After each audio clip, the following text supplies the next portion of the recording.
abriga e que nos acolhe.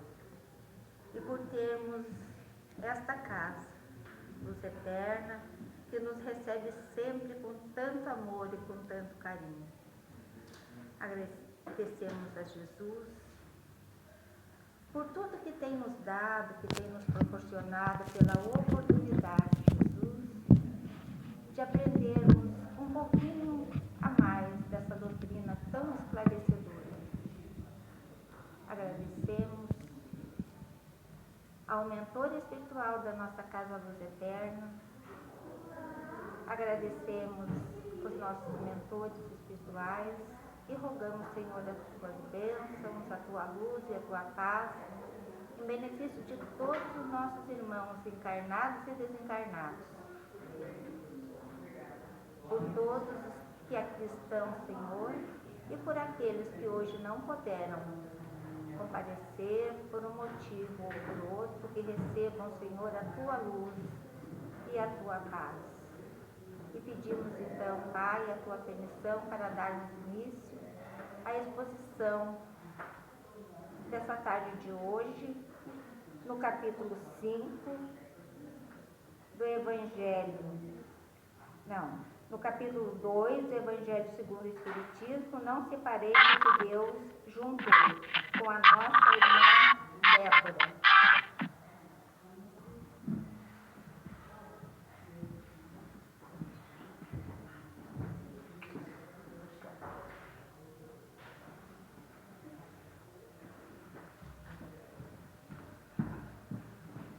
Então, boa tarde a todos.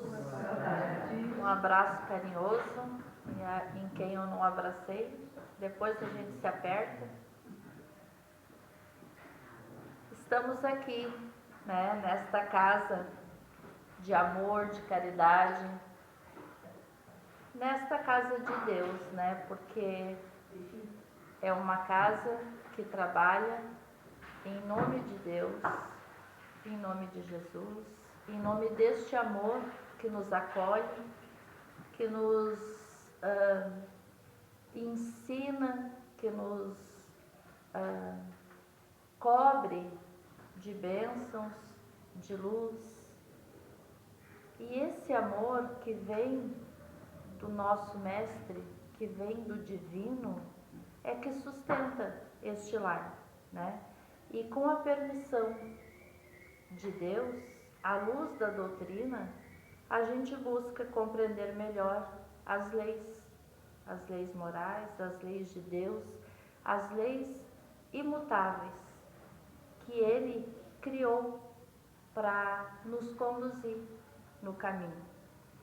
E essas leis, elas são justas, bondosas e soberanamente amorosas. Nós sabemos que no processo evolutivo, nós todos caminhamos em direção a essa luz. Alguns conseguem com mais facilidade, outros tropeçam um pouco mais, mas o nosso objetivo, de nós todos, é chegar lá, aos pés do Mestre. Então, muitas vezes nessa caminhada a gente comete muitos enganos.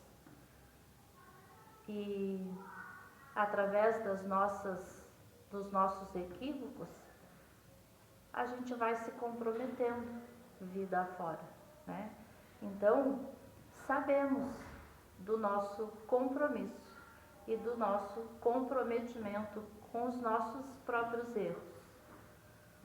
Na maioria das vezes, porque nos afastamos deste caminho, deste amor, desse Mestre, que nos traz a cada segundo das nossas vidas, a direção, o caminho, a instrução. Através de vários meios, a instrução nos chega, mesmo que a gente não busque, que a gente não vá, nesta casa de amor ou em outras que nos acolhem, mesmo que a gente não vá até lá, a instrução chega a nós. através de amigos, de familiares e até de estranhos. Então, nós já sabemos, né? E nós aqui, espíritas, mais ainda, temos a responsabilidade de sabermos de certas coisas, né? Que o objetivo da encarnação é trabalhar essas nossas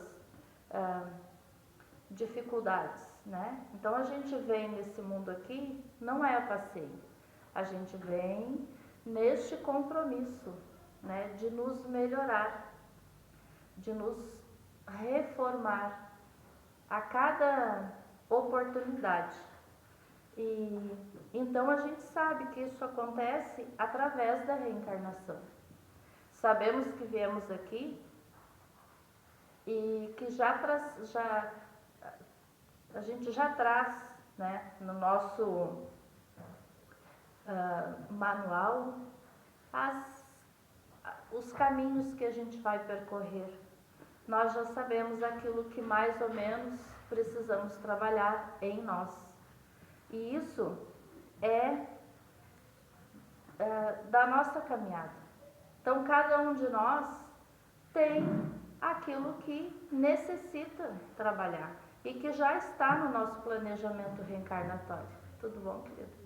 A gente já sabe, mesmo que não saiba com clareza, a nossa própria existência nos mostra aquilo que nós precisamos trabalhar mais. Então, se a gente vem numa situação assim, vamos supor, mais com dificuldade financeira e que não consegue nunca sair daquela condição, é ali que precisamos trabalhar. Se a gente vem com dificuldades físicas, é ali que precisamos trabalhar. Dificuldades de relacionamentos e, enfim, tantas dificuldades que a gente carrega nessa vida, né? Elas não são castigos nem punições, elas são oportunidades que nós estamos tendo de resgatar aquilo que nós mesmos deixamos a desejar lá atrás. Então, estamos aqui de passagem, vivendo experiências, sofrendo influências do próprio meio em que vivemos.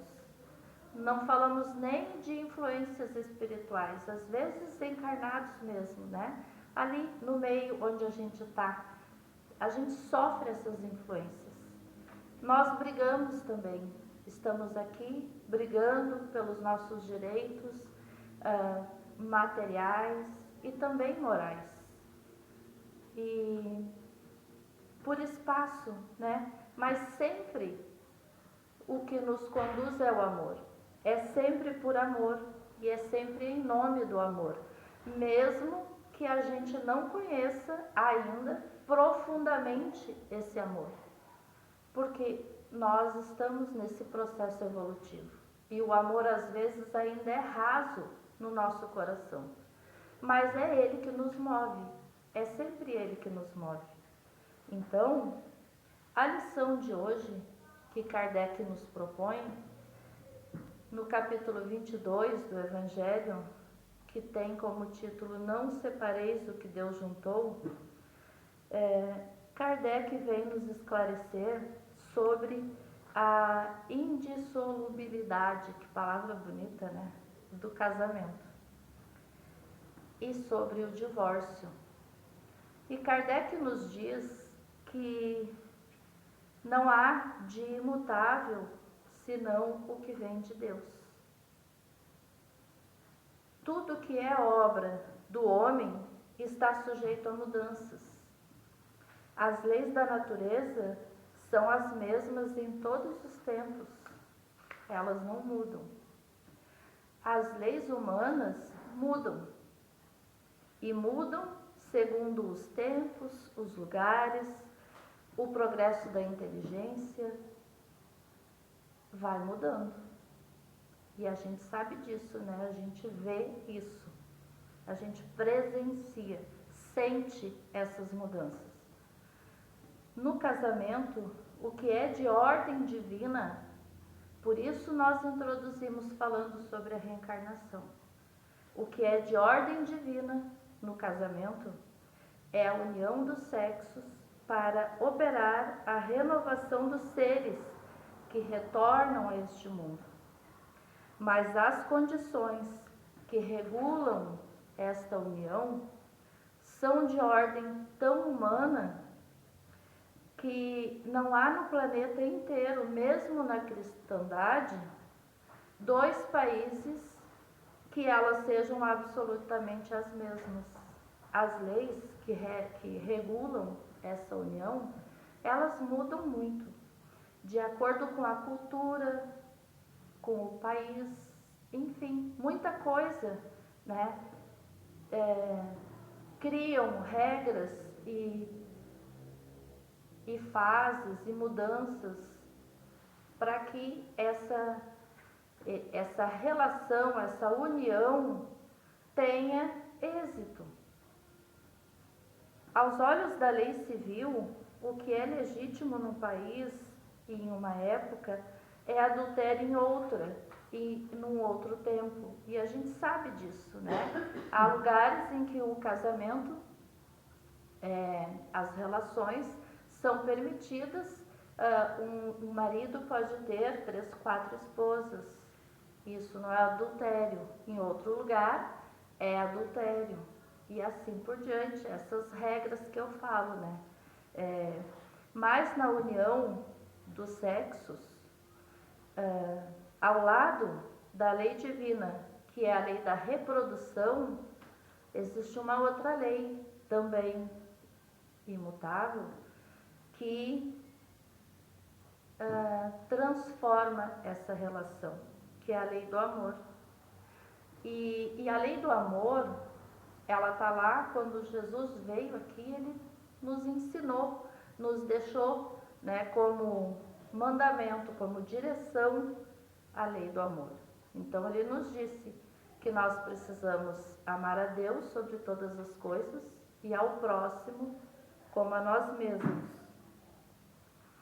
E é uma escola o tal do casamento. Nós nos relacionamos, saímos das nossas famílias, né, pai e mãe, vamos nos unir com alguém que a gente pensa que conhece, muitas vezes, né, tem certeza que sabe quem é. E aí a gente vai se deparar com um ser completamente diferente daquilo que a gente imaginava, porque a gente imagina que conhece as pessoas. Então, é uma grande escola um casamento. E é uma grande oficina também, né? Onde o amor é uma construção, um aprendizado que passa por várias fases, por várias etapas, vários estágios. E isto faz parte do nosso processo evolutivo, do nosso progresso também como pessoa, como espírito. Somos espíritos eternos, nós sabemos disso, numa trajetória de crescimento e de evolução moral.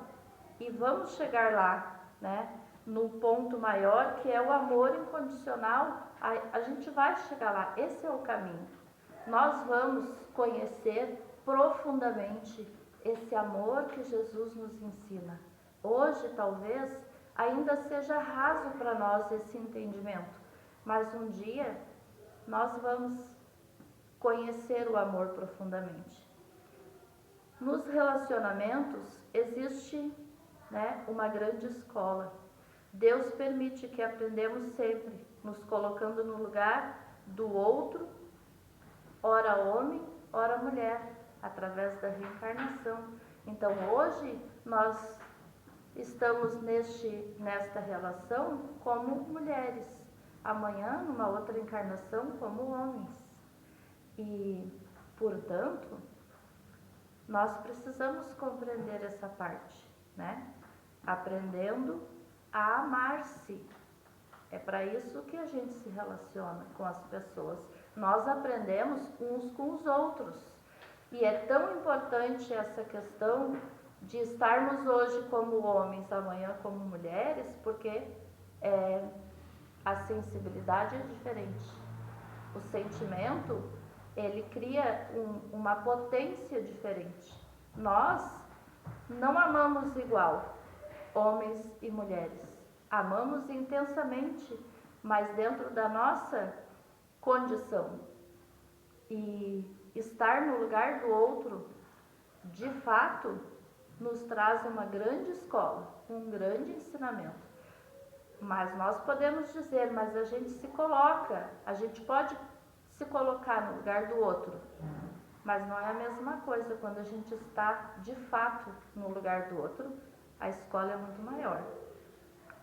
E tem eu estava assistindo uma palestra e um senhor contando que ele foi num encontro de casais, ele e a esposa, e eram muita gente, eram muitos casais, e eles estavam nesse encontro de casais, e o anfitrião ali da ocasião, conversando com eles sobre a felicidade conjugal. E ele foi direto numa pessoa da plateia, numa mulher, e perguntou para ela: o seu marido lhe faz feliz? E ela disse, parou um pouco, pensou, ficou meio surpresa com a pergunta, e o marido estava do lado, e ela pensou e disse, não.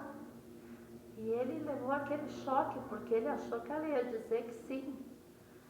E ela disse, eu acho muito injusto colocar sobre as costas dele a responsabilidade de me fazer feliz.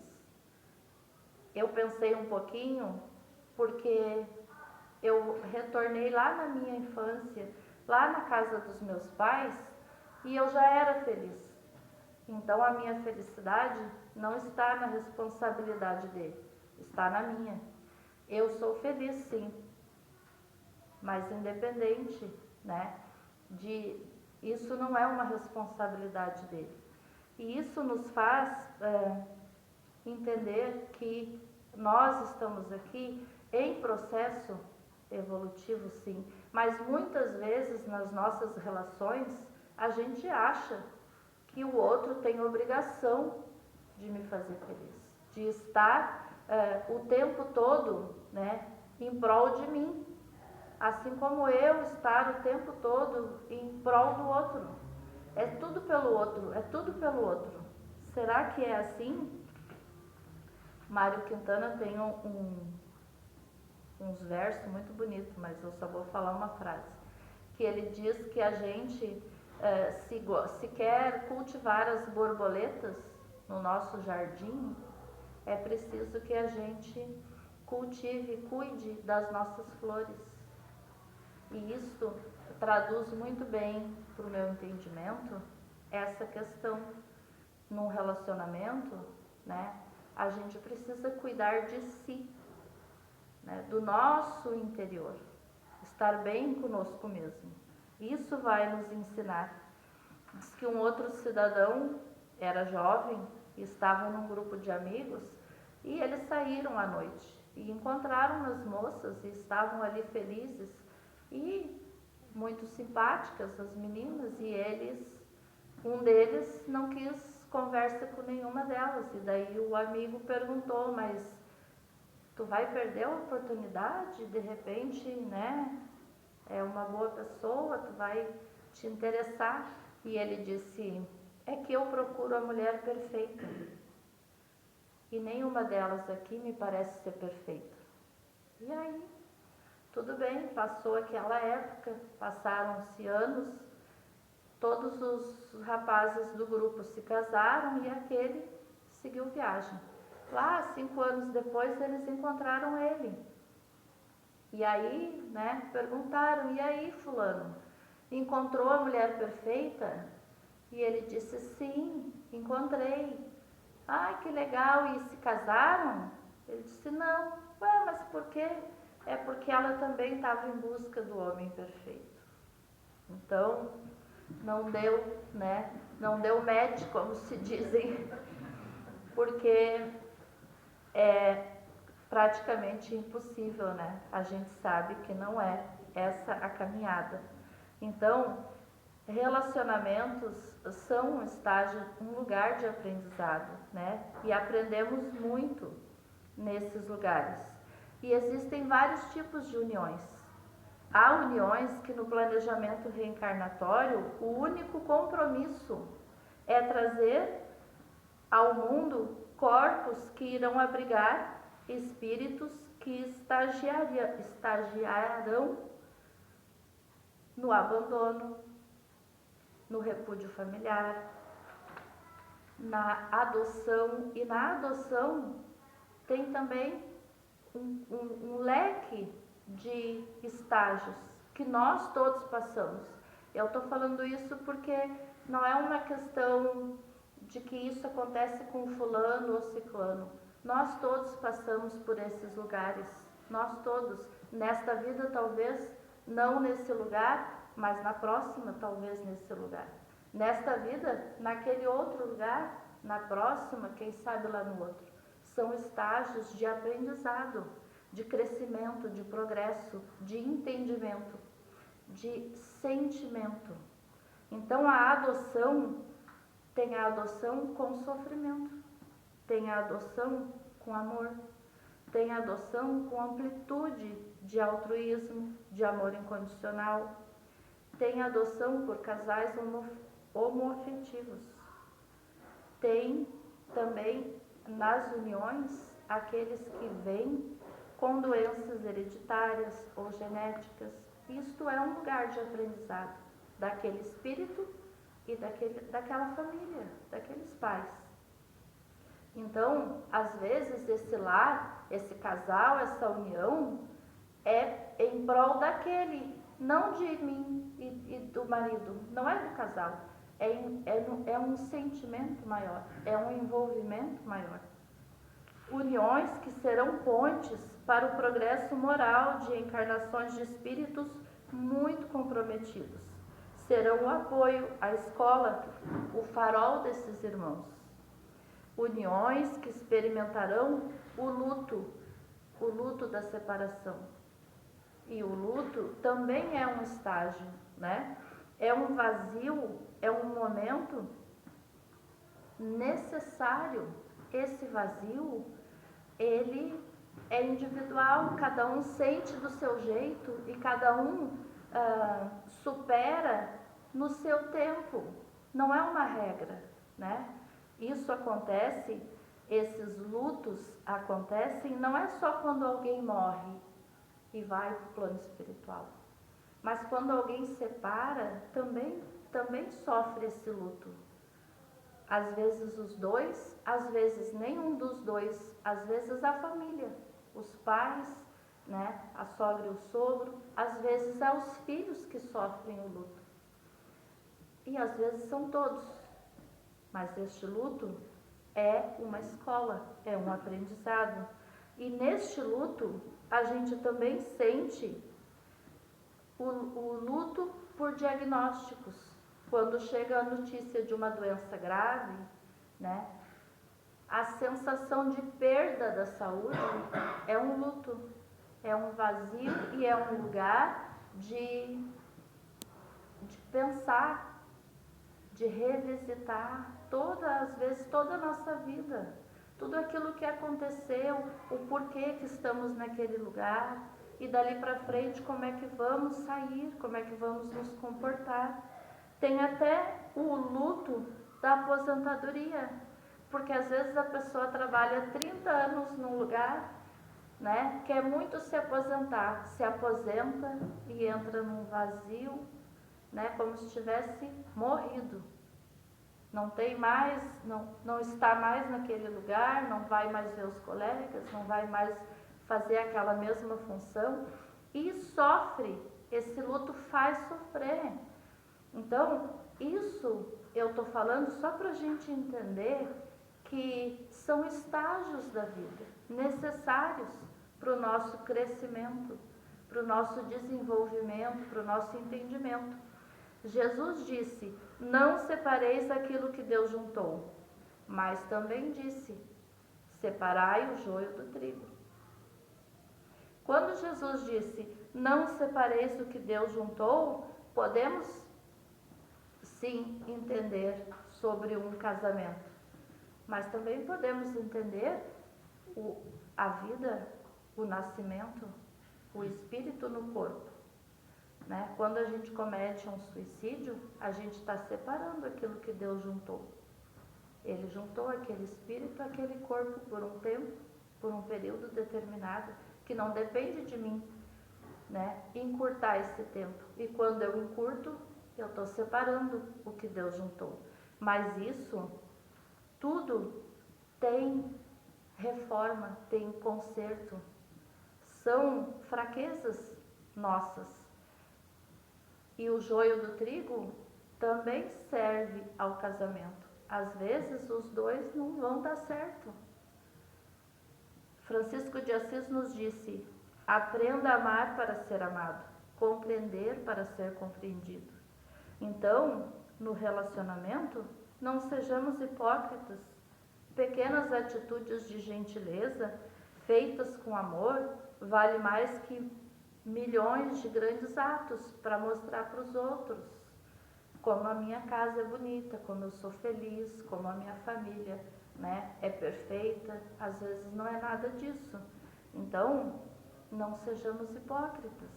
Jesus fala do comprometimento adquirido e a maneira correta de proceder. Se refere às leis dos homens e às leis de Deus. Deus é amor, não é cartório, né? Kardec trouxe esse assunto no Evangelho segundo o Espiritismo em 1864. O divórcio é uma lei humana e tem como objetivo separar legalmente o que já está de fato separado. Portanto, não é contrária à lei de Deus. O divórcio no Brasil foi introduzido em 1977. Kardec falou sobre isso em 1864, mais de 100 anos antes. E o que ele nos traz, nos ensina aqui a mostrar com clareza o que é a lei divina e o que é a lei de amor e o que é a lei humana. No princípio, casamento era uma união de casas, de castas, né? Puramente por interesse material. E aí, por isso, era, na maioria das uniões, uniões de aprisionamento, uniões difíceis, né? Com um cárcere psicológico. Raras eram as uniões de simpatia, de afinidade, de amor, mas elas também existiam. O divórcio é uma lei humana e podemos e devemos utilizá-la quando não podemos mais seguir nesta encarnação numa situação comprometedora ou que corremos riscos graves, mas fiquemos conscientes que a providência divina nos permitirá resgatar numa outra ocasião, de uma outra maneira, quem sabe daí com êxito. Então, aquilo que a gente não consegue concluir nesta vida, tudo bem, numa outra oportunidade a gente, né, resgata aquilo que ficou para trás. Existem muitos tipos de violências, fiquem atentos aos sinais, né? E isso é uma divulgação aí da mídia que fala muito sobre estes sinais de violência psicológica, violência física, violência patrimonial, violência sexual, né? As pessoas, quando sofrem essas violências nos relacionamentos, precisam, né, e devem procurar o alívio, procurar a separação e o divórcio. E é lei, tá tudo bem. Não vai ser punido nem castigado por Deus por, né, pedir arrego, sair fora, seguir o seu caminho de uma forma diferente. Nos desafios de aprender a amar, construímos casas em montes de areia. Elas, por vezes, se desmontam, precisamos nos reerguer.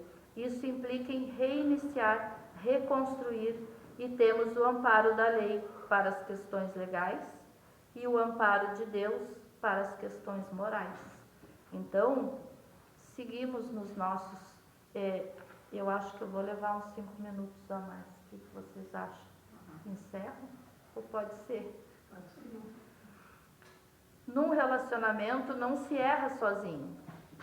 O desafio de amar no processo conjugal é diário e é uma construção. E é com doses homeopáticas de perdão, né, de bondade, de respeito por si próprio e pelo outro. E até de educação. Então, não é fácil. Tem uma historinha que eu vou contar para encerrar, que me fez muito lembrar nós, pessoas humanas, né, quando a gente imagina o casamento. Então, é assim, é um oásis, né, a história de um oásis. E a mim trouxe essa reflexão profunda sobre o casamento. Então diz assim que um jovem aproximou-se de um oásis, um lugar lindo, perfeito, né? Perto de um povoado. E quando chegou mais perto, perguntou a um ancião que estava por ali: que tipo de pessoas vivem nesse povoado, nesse lugar? E o idoso lhe respondeu: que tipo de pessoa vivia onde você morava? Aí ele disse: um grupo de pessoas egoístas, malvadas. Era horrível. Eu dei graças a Deus que saí de lá. Aí o idoso respondeu: pois é esse tipo de pessoas que você vai encontrar aqui. No mesmo dia, chegou um outro rapaz mais tarde e fez a mesma pergunta: que tipo de pessoa mora aqui? E o idoso lhe respondeu: que tipo de pessoa morava onde você estava? Aí ele disse: eram pessoas maravilhosas, hospitaleiras, amigas. E o idoso lhe respondeu: pois é este tipo de pessoas que você vai encontrar aqui. E aí uma pessoa estava escutando essa conversa desses moços e falou para ele, pro senhor: como pode, com duas perguntas iguais, tu dar duas respostas tão diferentes? Aí o idoso disse: é que cada um carrega no coração o meio ambiente que vive. Aquele que não encontrou nada de bom pelos lugares onde andou, não poderá encontrar nada de bom por aqui. Ninguém tem o poder de decidir a sua vida. Só pode decidir e aceitar o convite do outro para se sentir bem ou mal, você mesmo. Então, aceite o convite de Jesus para rever seus conceitos, suas atitudes, seus valores, e tudo sempre entre você e Deus. Eu comparei essa história do oásis com a nossa ilusão, às vezes, ao casamento, porque às vezes acontece isso. Estamos num ambiente que não nos agrada. Sofremos a pressão, de repente, dos pais ou de quem convive com a gente. E a gente idealiza outro ambiente. Quer morar em outro lugar, quer cuidar das coisas diferente, quer fazer tudo diferente. Então a gente imagina esse casamento, né, como esse oásis, esse lugar que a gente quer construir. Só que a gente leva para lá isso que a gente vive aqui. E aí fica difícil, porque quando a gente chega lá, talvez, né, em algumas ocasiões, a gente perceba que não é aquele oásis que a gente sonhou. Quando nós vivemos Como disse a moça lá no início, né? Já somos felizes por nós mesmos, aonde nós for, vai ser bom e a gente vai construir ali, né? Talvez esse ambiente ainda melhor. Tudo isso para nos ensinar que só depende de nós, que o amor, ele está em todos os lugares. E o amor em tudo se resume. Então, vida é amor existencial. Razão é amor que pondera. Estudo é amor que analisa. Ciência é amor que investiga. Filosofia é amor que pensa. Religião é amor que busca Deus. Verdade é amor que eterniza. Ideal é amor que se eleva. Fé é o amor que transcende. Caridade é o amor que auxilia. Fraternidade é o amor que expande. Sacrifício é o amor que se esforça. Renúncia é o amor que se depura. Simpatia é o amor que sorri. Altruísmo é o amor que se engrandece. Trabalho é o amor que constrói. Indiferença é o amor que se esconde. Desespero é o amor que se desgoverna. Paixão é o amor que se desequilibra. Ciúme é o amor que se desvaira. Egoísmo é o amor que se animaliza. Orgulho é o amor que se enlouquece. Sensualismo é o amor que se envenena. Vaidade é o amor que se embriaga. Finalmente, o ódio, que julga ser a antítese do amor, não é senão o próprio amor que adoeceu gravemente. Tudo é amor. Não deixes de amar nobremente. Respeita, no entanto, a pergunta que te faz a cada instante a lei divina. Como você ama? E assim, agradeço muito. Que Deus abençoe aos ouvidos de vocês. Quer que eu faça? Então agradecemos imensamente por os nossos irmãos luzeiros que estão aqui neste momento, derramando sobre cada um de nós os bálsamos divinos necessários ao refazimento de cada um de nós. Que a luz divina dessa espiritualidade maior seja sobre todos aqueles também que os nossos pensamentos trazem. Que todos recebam, Senhor, a Tua bênção, a Tua luz e o Teu amor. Que seja, Senhor, o nosso guia. Que deste momento em diante, Pai, possamos sair deste lar muito melhor do que quando aqui chegamos, revigorados e restabelecidos no Teu amor. Em nome de Deus, que assim seja.